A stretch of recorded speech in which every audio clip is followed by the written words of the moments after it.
Amém. Hoje eu quero ler dois textos. O primeiro está em 2 Timóteo, capítulo 4, e o segundo está em Lucas, no capítulo 12. E nós vamos começar por 1 Timóteo. 2 Timóteo. 4. E guarde bem a letra dessa música aí, final aí, que eu acho que o Luciano foi usado, viu? Mais uma vez ele foi usado nas nossas canções. Glória a Deus, é o nosso DJ.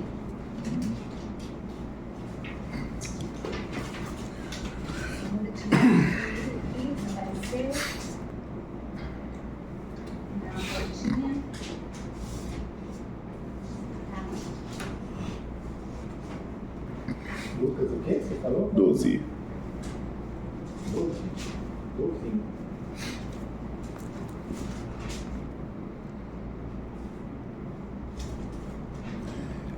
2 Timóteo, nós temos uma profecia que é, ao meu ver, a palavra profética para 2024.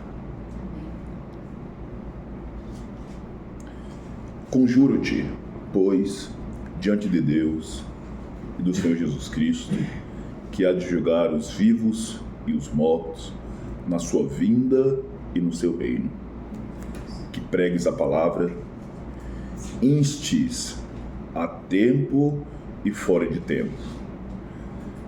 Instar é aquela figura do homem do campo, quando o animal empaca, e que ele pega a varinha, joga no lombo entre uma costela e outra, e o bicho fica lá não querendo andar, e ele continua fustigando ela com a vara.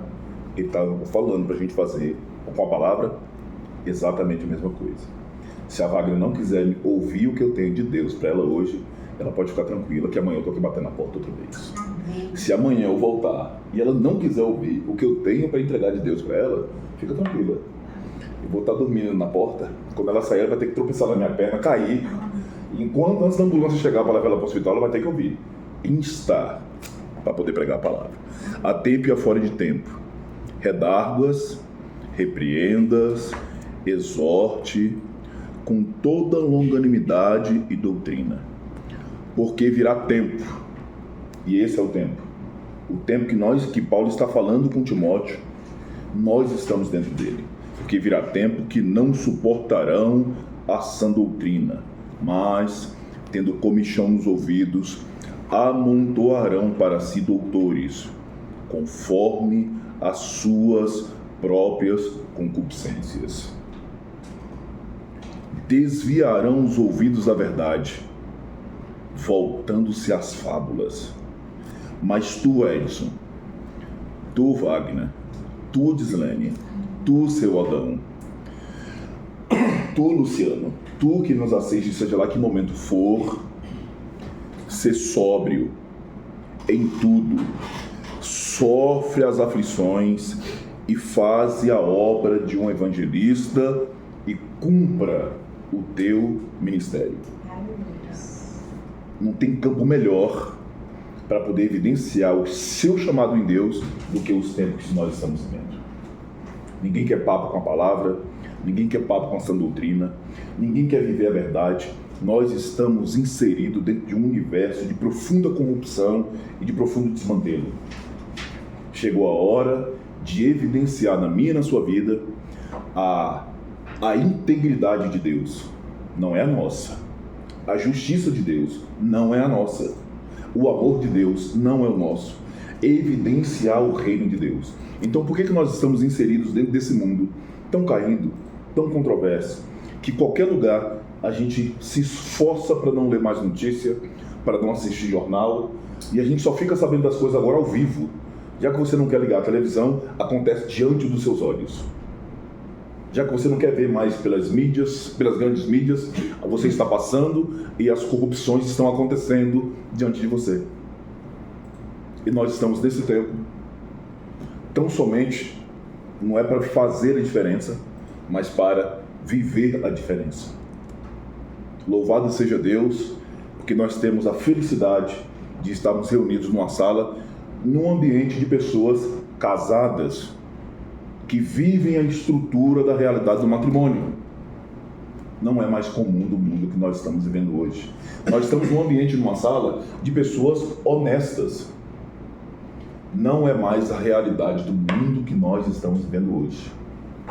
Entristece ainda o fato que nós poderíamos um dia desse falar, não, nós podemos confiar no seu Adão porque ele é cristão.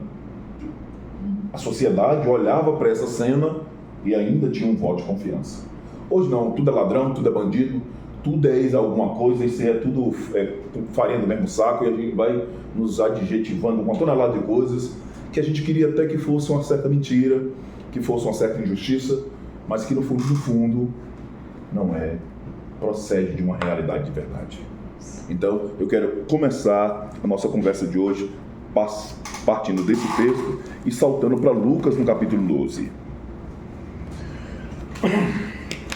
Nós vamos ler a partir do versículo número 13.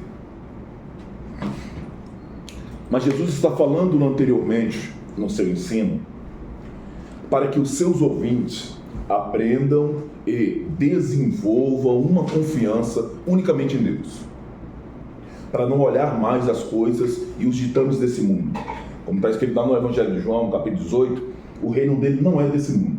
Então, quem quer caminhar no ensino de Jesus necessita, impreterivelmente, entender que ele vem de um reino e que esse reino tem uma legislação, tem uma constituição, como gosto de falar, e ele está ensinando sobre isso. Aqui, se alguém te ferir, você vai lá e dá uma porrada nele, resolve no braço, do mesmo jeito que veio, você devolve. Não, a realidade no reino é diferente. Você oferece outra face. Se te obrigarem a caminhar uma milha, vão 2. Você tem 2 túnicas em casa e o seu irmão não tem nenhuma. Hoje nos ensinam até a 3ª. Vamos achar um outro irmão que tenha mais alguma para poder tomar, conseguir, conquistar, dá um jeito, tem que ter 3. Ele não, ele pede para que você reparta. Você quer sentar mesmo lá na frente? Então, meu irmão, o seu lugar é lá atrás. E ele ainda diz, ó, se você chegar e sentar na frente, pode ser que alguém vá lá e te tire e coloque uma pessoa com mais honra de você lá. Então vá lá atrás. Seja o servo. Então ele está ensinando essas realidades e pedindo para que a gente desenvolva a nossa confiança em Deus. A gente, como eu gosto de falar, aprenda a viver de Deus a cada dia. Por isso a importância da oração do Pai Nosso. O pão nosso de cada dia nos dai hoje. Esse negócio de entesourar não diz respeito muito a essa realidade. Provérbios diz que aquele que guarda além das suas necessidades, das suas precisões, é só para a sua própria perda. Então ele está ensinando essas questões. E aí no versículo 13 ele diz assim: disse-lhe um da multidão, mestre, dize a meu irmão que reparta comigo a herança. Mas ele disse, homem, quem me pôs a mim por juiz ou repartidor entre vós? O que me parece nesse início de texto é que um pai vem a óbito, um filho mais velho, que pela lei tem que receber uma parte maior da herança, recebe lá a sua parte maior da herança, o filho mais novo recebe a parte dele, porém, ele acha isso injusto, ele não concorda com isso, e ele aproveita a situação que Jesus está falando ali para poder pedir, segundo o seu ver, essa realidade de justiça. O versículo 15 diz assim: e disse-lhes, acautelai-vos e guardai-vos da avareza. Então ele está dizendo que o comportamento desse menino, desse jovem, que está pedindo para que Jesus entre dentro de uma estrutura por assim dizer, de uma justiça civil, dentro de uma contenda civil, está dizendo que a atitude que ele está tomando é uma atitude de avareza. Ele está querendo para si aquilo que não é lícito.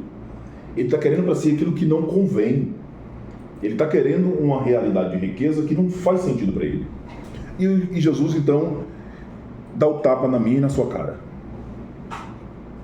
Porque a vida de qualquer não consiste na abundância do que possui. A vida do Edson não consiste na abundância que ele tem. A vida da Wagner não consiste na abundância do que ele tem. A vida de nenhum de nós aqui consiste no que nós possuímos. E todos nós Eu tenho que estar muito errado nisso daqui. Todos nós temos guardado um pensamento do ter para poder ser. E o Deus de Abraão, o Deus de Isaac, o Deus de Jacó, desde a nossa existência está nos chamando para poder ser, para que sendo, Ele possa nos entregar o que possamos ter. A clássica disso é a vida de Jó. Satanás vai lá falar com Deus acerca de Jó e Deus dá testemunho quádruplo da vida dele. E Satanás diz, se eu tirar os bens, ele vai blasfemar contra ti.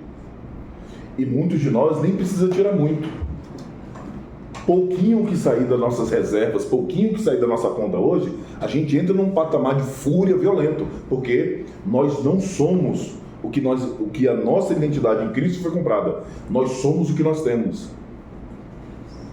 Deus permitiu que de Jó tudo fosse tirado, porque a identidade de Jó não estava firmada naquilo que ele possuía. O que nós podemos falar de José? O irmão está guardado na faculdade da prisão, aprendendo economia na prisão. 7 anos de vaca magra, 7 anos de vaca gorda. E aí a cilada nunca está na vaca magra. Quando a gente está passando por dificuldade, meu irmão, nós somos economistas ferrenhos. Quando a situação está muito apertada com a gente sabe como fazer as manobras para poder economizar no final do mês. Mas se cair R$2 a mais na nossa conta, a gente lembra da melhor pizza que tem em Brasília, a gente sabe onde é que tem o melhor açaí gourmet, a gente bota para arrebentar com a boca do balão. Todos os vizinhos sabem que alguma coisa financeira aconteceu na nossa vida, até pela nossa forma de andar. Não precisa nem ser os ambientes que nós mudamos. Mas aí, o José, como ele tinha uma identidade firmada, quando ninguém tinha, ele tinha. Quando tinha tudo para que o Egito quebrasse, aquela nação viesse à ruína, um homem só foi o suficiente para poder gerir o Egito e todas as nações circunvizinhas que o procuravam. Talvez se fosse Cleiton, mesmo com 7 anos de economia, 1 ano seria o suficiente para que viesse a ruína. Talvez se fosse um de nós, a situação seria a mesma ou talvez até pior. Porque aprendemos a ser firmados naquilo que temos, naquilo que possuímos e não na identidade que temos. Vamos lá? Naqueles testes vocacionais. O teste vocacional nunca quer saber a minha real habilidade. Ele quer saber o que eu quero conquistar quando eu tiver com 30, 40 ou 50 anos. Com base nos meus sonhos, projetos e idealização de conquista, ele me mostra uma profissão que, segundo o meu saber e segundo o meu conhecer, vai me trilhar naquilo. Então, eu posso não ter nenhum tipo de vocação para ser advogado, eu posso não ter nenhuma vocação para ser enfermeiro, mas como eu tenho planos e projetos, e para poder realizar esses planos e projetos, eu caminho naquilo que eu não fui chamado, porque eu não estou preocupado com a minha identidade, eu estou preocupado em ter, em possuir, para poder revelar quem eu verdadeiramente sou. Somos avarentos. Somos avarentos. Nós preparamos nossos filhos para o campo missionário, nós nos preparamos para o campo missionário. Estar sentado nessa mesa e desenvolvendo trabalho é uma preocupação de chegar no final do mês e ter salário ou de cumprir uma missão e um propósito aqui dentro? Somos avarentos. Tudo em nós está firmado pelo dinheiro. Eu pedi para um rapaz dar um emprego para um cidadão que estava precisando de emprego e é por isso que eu estou ministrando nesses termos hoje. Aí eu cheguei para o seu Matias e falei assim: o senhor vai contratar ele? Vou. Me parece que é uma boa pedida. Eu também concordo, eu também acho. Mas eu gostaria que o senhor fizesse um teste para ele. Diga para ele que o senhor vai contratar ele, porém o senhor não vai ter condições de pagar o primeiro salário dele. O senhor vai poder pagar ele somente em fevereiro, mas precisa preencher a vaga hoje. E vamos ver se ele vai ter coragem de trabalhar um mês, como a gente gosta de falar, de graça. E ele falou, o senhor Matias falou, explicou para ele direitinho: olha, eu vou te contratar, porém eu não tenho condição de assinar, eu vou assinar a sua carteira, mas não vou ter condições de pagar o seu salário agora. Então você precisaria receber um salário em janeiro, você não vai. Você se importaria de trabalhar aqui para poder receber o seu salário só em fevereiro? Claro, senhor Matias, eu estou precisando de um trabalho. Eu não estou precisando de dinheiro.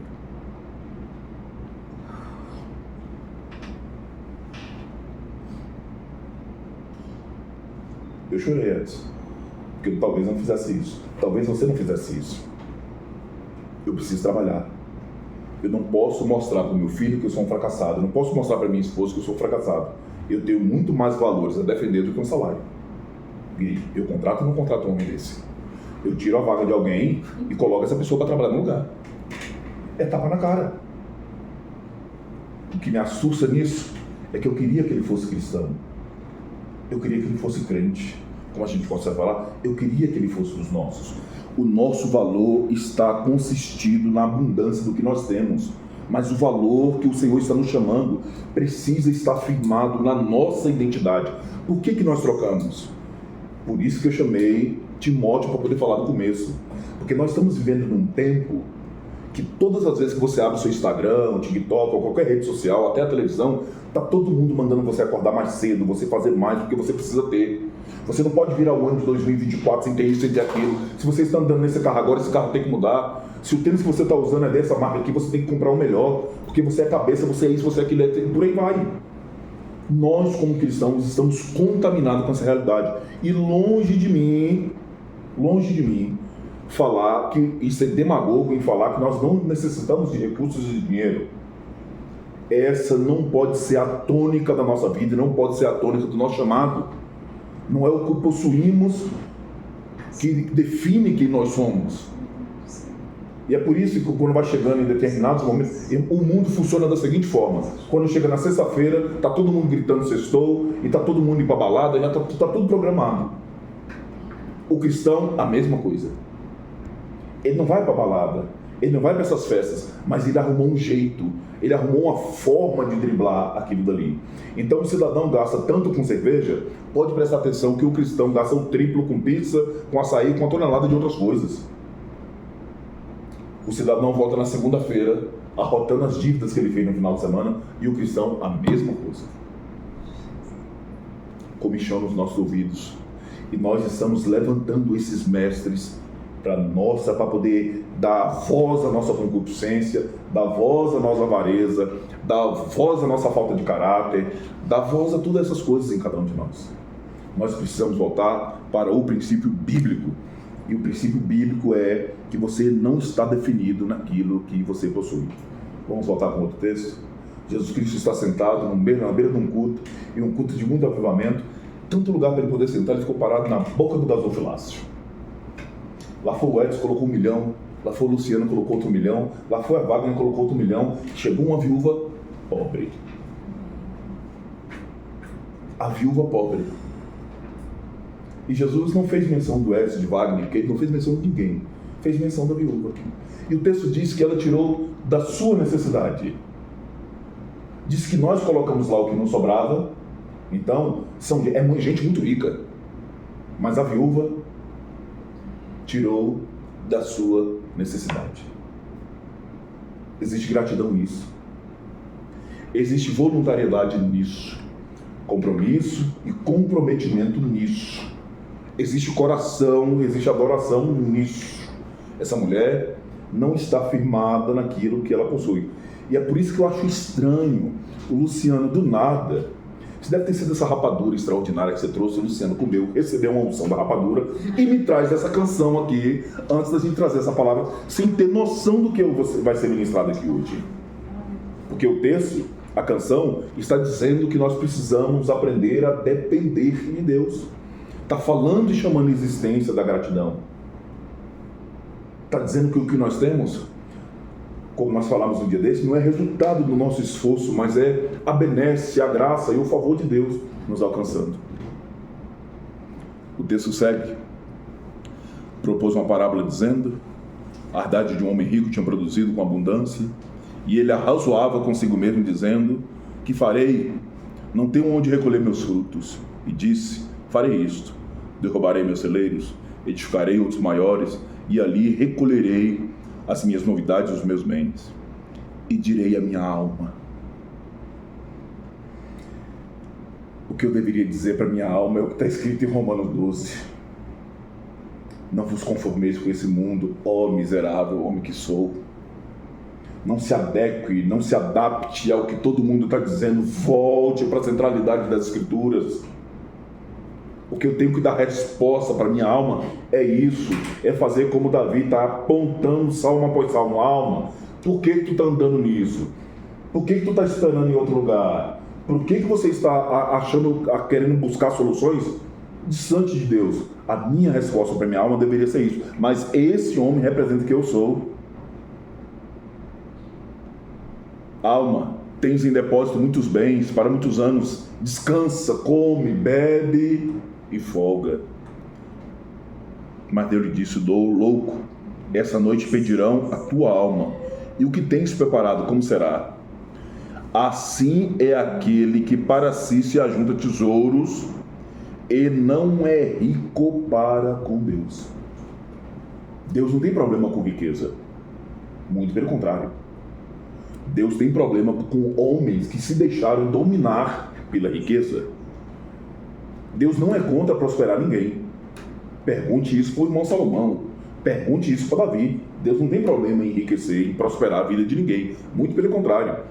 Há um texto que diz que ele anda procurando corações temerosos para poder fazer descansar nesses, das suas riquezas.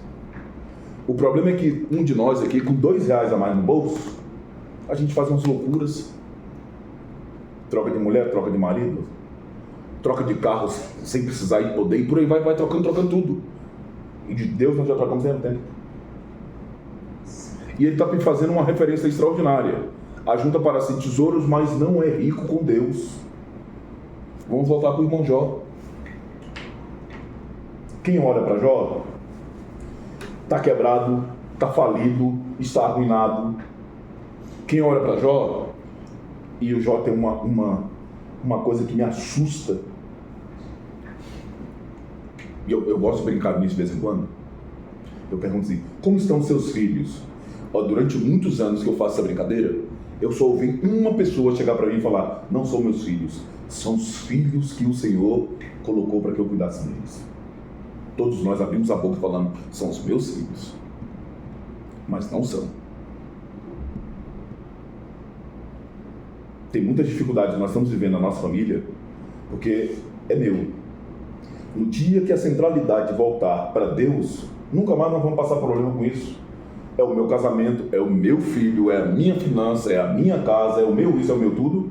No dia que isso voltar para quem verdadeiramente é dono, é o casamento que o Senhor me deu para administrar, são os filhos que o Senhor me deu para cuidar. Você vai ver que as soluções vão chegar. Mas lamentavelmente, tudo é nosso. Tudo é nosso. Onde é que está, ou onde estão as nossas riquezas para com Deus? Que tanto de Bíblia você carrega? Que tanto de Jesus anda contigo? Que tanto de oração, da sua oração, o Senhor conhece? Existem orações e orações. Tem muitas orações que nós estamos fazendo que são resposta à nossa alma faminta. Nós nunca abrimos a boca para poder chegar e entregar para Deus. É resposta a nós mesmos. Que tanto de temor nós temos com Deus? Onde está a nossa confiança em Deus? Onde está repousado verdadeiramente o nosso descanso? Quem é Deus na minha e na sua vida? Se tudo nos faltar, vou repetir isso, se tudo nos faltar, Deus continua sendo Deus para mim e para você? Se a necessidade voltar, ou como eu gosto de falar, isso representando uma grande parte do período que nós vivemos na nossa vida, como eu gosto de lembrar, quando a vaca magra morreu, Deus continua sendo Deus?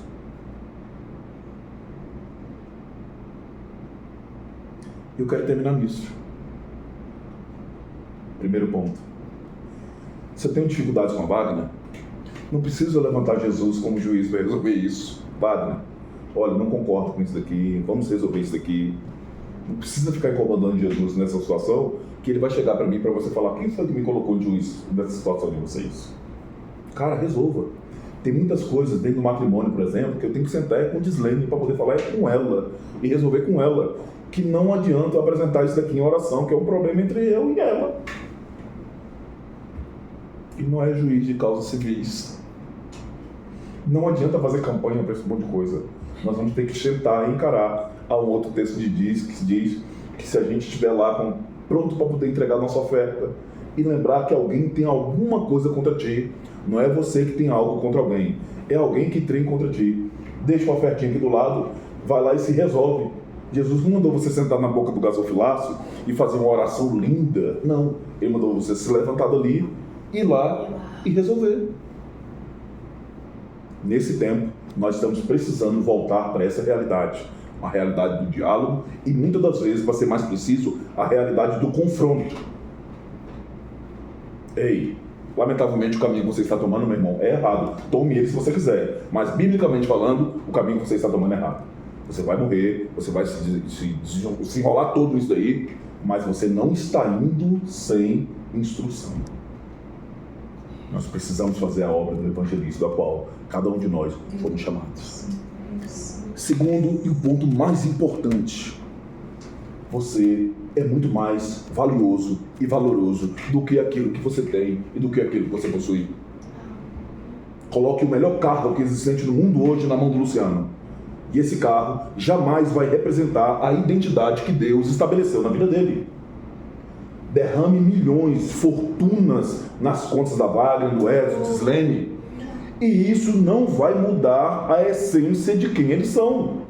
Tendo ou não tendo, possuindo ou não, a identidade que Deus tem firmado está se revelando aqui na favela ou nos melhores palácios do mundo. Isso para aqueles que têm um coração que verdadeiramente temem a Deus. Isso para aqueles que têm um coração de que verdadeiramente declararam o Senhor Jesus como único e suficiente Salvador da sua vida. E eu tenho plena certeza e convicção que nada há nessa terra superior a isso. Superior à graça da salvação. Superior ao fato de você se colocar no seu quarto, colocar o seu joelho no chão e ter a certeza do Deus que construiu o universo, os cosmos, parar para poder ouvir a sua oração. E não há recurso na terra que te compre isso. Não há. A resposta da sua oração vindo. Você orou ontem por algo e o Senhor te atendeu naquilo. E você olhar para o lado, não tem como, foi Deus. O que é que paga isso? Você é muito mais valioso do que aquilo que você possui. E eu quero profetizar, você é muito mais valioso do que aquilo que você vai possuir, porque eu tenho certeza que Deus vai te entregar muito. Eu tenho certeza que Deus vai te revelar da grandeza, das riquezas dele e confiar tesouros nas suas mãos. Só que isso não há de te corromper. Essa não é a sua identidade. A sua identidade você só está tendo porque você tem uma identidade firmada nele. Você não precisa de recursos para poder revelar a sua identidade.